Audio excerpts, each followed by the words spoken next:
Hello, everybody. This is Dr. Kashif Abdullah. I am speaking to you today about various topics. It is now, I was thinking of talking not just coronavirus, but also back pain. I thought I mentioned issues about back pain. So if anyone has any questions, feel free to ask me. So let's see. Let me switch views here. And I wanted to discuss a little bit about just back pain in general. So, back pain is usually one of the second most common reasons people come to see a physician in the U.S. Usually, fever and cough are one of the number is basically number one, but back pain is the second. So, 85% of the U.S. population at one point will experience mechanical lower back pain. And fortunately, though, lower back pain goes away on its own after 2 to 4 weeks.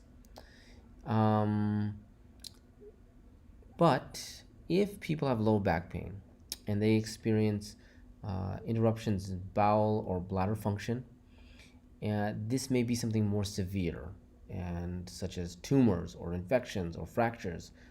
So if you are unable to keep your number one and number two, well, that might be something more significant for back pain. But if it's just regular back pain with no problems outside of that, um, it's more so, it's not that bad.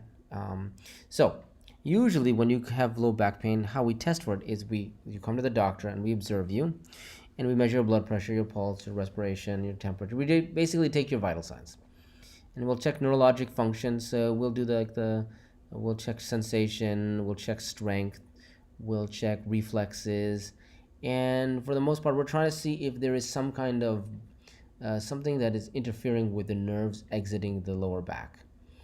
Um, we'll, we'll feel the back, or what we call palpate. So we'll identify if there's any kind of vertebra that is tender, or some sort of maybe a fracture of some sort in the back, maybe the ribs or what have you, or like I said, the vertebra. See if there's any kind of the pain caused due to a fracture. And once usually from that, we're able to tell roughly what's happening. Sometimes we'll do back imaging, we'll do x-rays, and we'll determine if there's any other back pain issues. So let's see. Usually, signs and symptoms of back pain is usually a patient will present with some kind of inciting event, like they lift something super heavy, or they twisted their back, or I had one patient, I will say that she came in, I remember she came in for a low back pain because she had lifted her child from a car seat, and she was about, I don't know, 45 some odd years of age, and she lifted her child from the car seat, and she was sort of leaning over, and she basically pulled a muscle in her back and had chronic pain, and came to my clinic, and we treated her for those issues. Sometimes people have back pains because they're operating some kind of machinery that vibrates. Closest example is I have another patient. He loves to motocross. It means motocross is basically a dirt bike, and he does that a lot. And I tell him this is going to cause you pain, and well, he does it. And some people, so for him, that's just riding a motorbike. Some people who sit for long periods of time, such as truck drivers or police officers, if they're patrolling in their car, so prolonged sitting will cause back pain. Or I've had patients also involved in motor vehicle accidents, and they have back pain from whiplash and that's the neck, but a lot or falls. So there's a variety of reasons people can have back pains, usually traumatic or what have you, or what. Those are usually the ones that will come suddenly, and you take some time to heal. Usually, how we treat this is we control the pain. We control the pain usually with non-steroidal anti-inflammatory drugs. So that's basically like the Aleve, the Advil, or if you don't have Aleve or Advil in your country, naproxen is Aleve. So naproxen, or ibuprofen, which is Advil in America. So usually, and we can also do restoration ranges of motion. So that's more like physical therapy. We can improve muscle strength, cardiovascular conditioning, exercise programs. Surgery is usually the last resort. We don't resort to surgery until we see pretty severe bone issue involvement. Um, Mechanical strains like lifting something heavy and just pulling a muscle, that's just going to take time. There is no surgery regard there. And like I said before, here's a listing of Tylenol, Motrin or ibuprofen, naproxen, topical analgesics. So some patients I've actually given like topical lidocaine. Muscle relaxants I don't like giving. It's only given very, very short. And the reason I don't like giving muscle relaxants is because they have pain from that. Let's see. Let me just take a message. Let's see. Let's see. I'm just gonna miss. Someone just called. I just have to leave a message.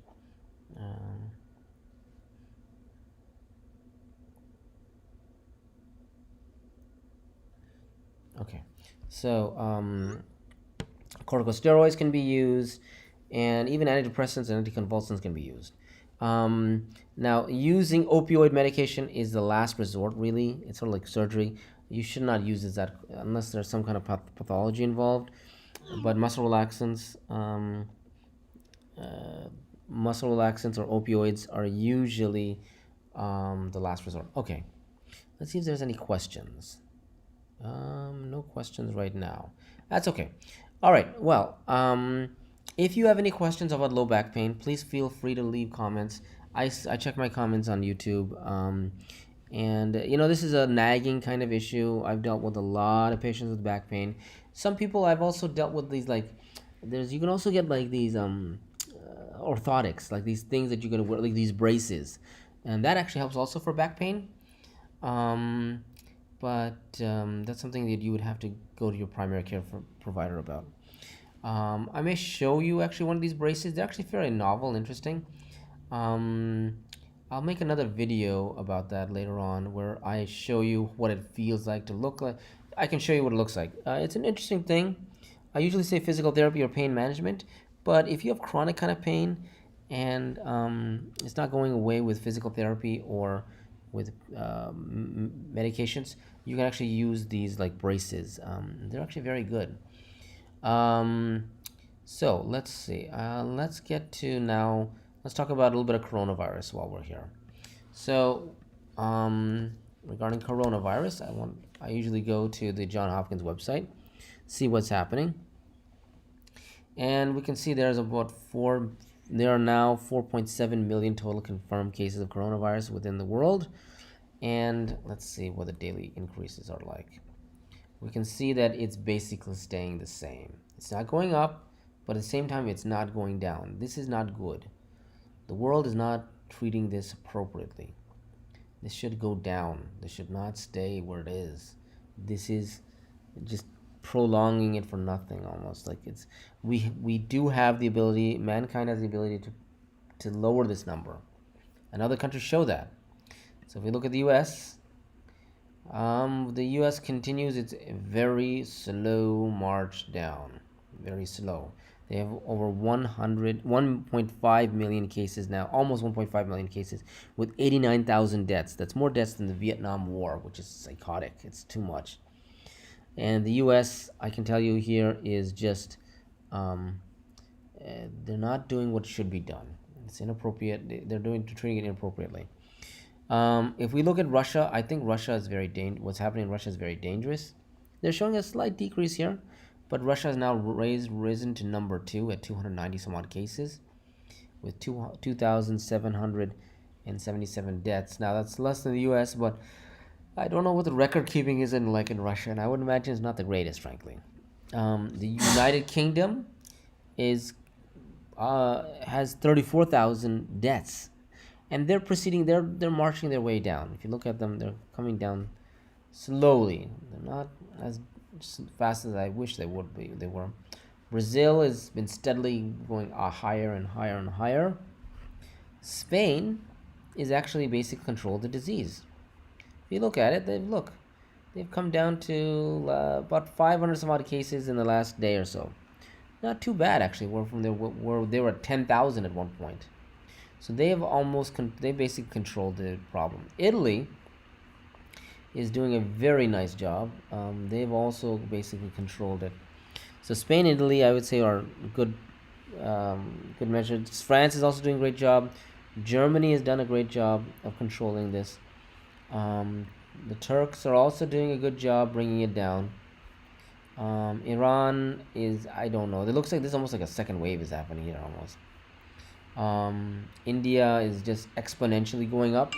There is no control in India. Peru is just there.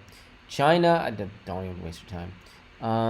Canada is slowly tapering down. Better than the U.S., but they have way less numbers. Of course, their population is smaller than the U.S., but hopefully they need to keep on working on it. Saudi Arabia is just going like crazy high. Look at that. Now their population is not the biggest either, but look at them. They're basically still going in an exponential rate. The Belgians are almost like the rest of Europe controlling it. Mexico going higher and higher and higher. Um, Chile, same thing. Netherlands, just like the rest of Europe, is controlling this. Pakistan, sort of like India, uh, they're also going higher and higher. Their numbers are not the greatest. If we go to Switzerland, they basically controlled it. Like 58 cases only. Sweden with their see, that's the thing. If you look at Sweden, if they had done what the rest of Europe did with contact tracing and testing and contact tracing and isolation, they would have actually, I think, finished this by now. But they didn't. I think the next closest to Sweden would be more like Norway. Would be maybe somewhat of an equivalent. Let's see where Norway is. There's Norway. So look at Norway. They they that's how it should have been done. See, Norway did it. 12 cases in the last day. That's it. 12. So the Norwegians did it right. I would say that the Swedes should have done the same thing as Norwegians. So we can say the world is taking different ways, and um, I can tell you here in the U.S., people are getting antsy for opening up shops. Um, I can give you. Let's see if there's any questions. No questions yet. Okay, that's okay. So let's go face to face here. There we go.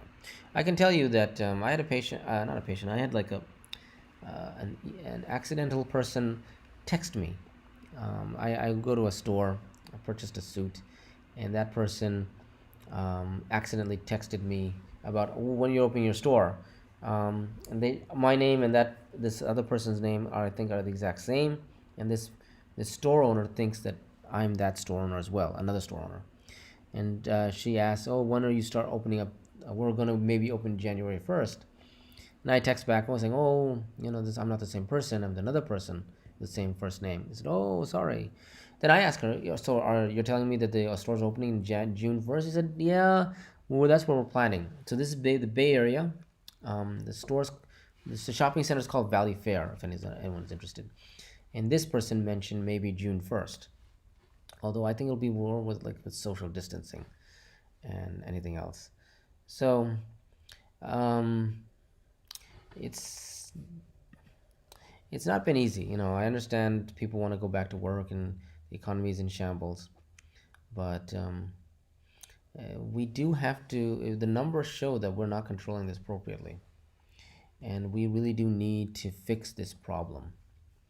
Um, it's something that will take time. I understand that, and um, we honestly, if you ask me when is this going to get better, I think this will really get better maybe by essentially, oh, I don't know, when the vaccine is released.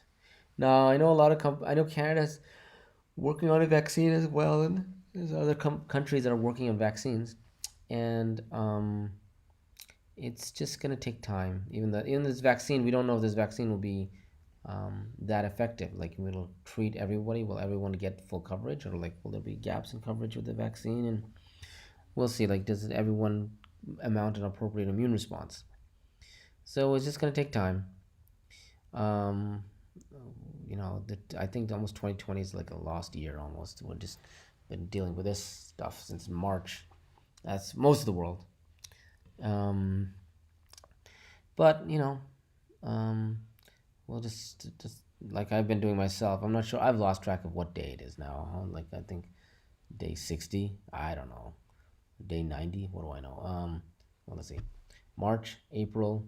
Well, about 60 days. Yeah, about 60 days. We're into 60 days. And we'll see. Anyway, looks like if anyone's out there, let me know. I'll continue to do this 12:30 to 1 o'clock. Um, I will say this: doing this YouTube live stream is can get a little bit lonely, where you're just one person or maybe zero people or what have you looking. And I was thinking that, oh, as a physician, people would be interested in hearing an academic viewpoint, or not even academic, but like a doctor's viewpoint. But I understand in the wilderness of YouTube, I'm like a lone voice. Not a lone voice, but like there's so many voices. So I'll keep on doing it. Maybe eventually people will start saying, "Oh, there you are." Um, but Anyway, looks like it's coming close to the end of the hour. Anyway, if you have any questions, feel free to leave them on the comments. If you want, I can show you more. I can talk to more issues about back pain. But I appreciate your time. Thank you very much. Bye bye.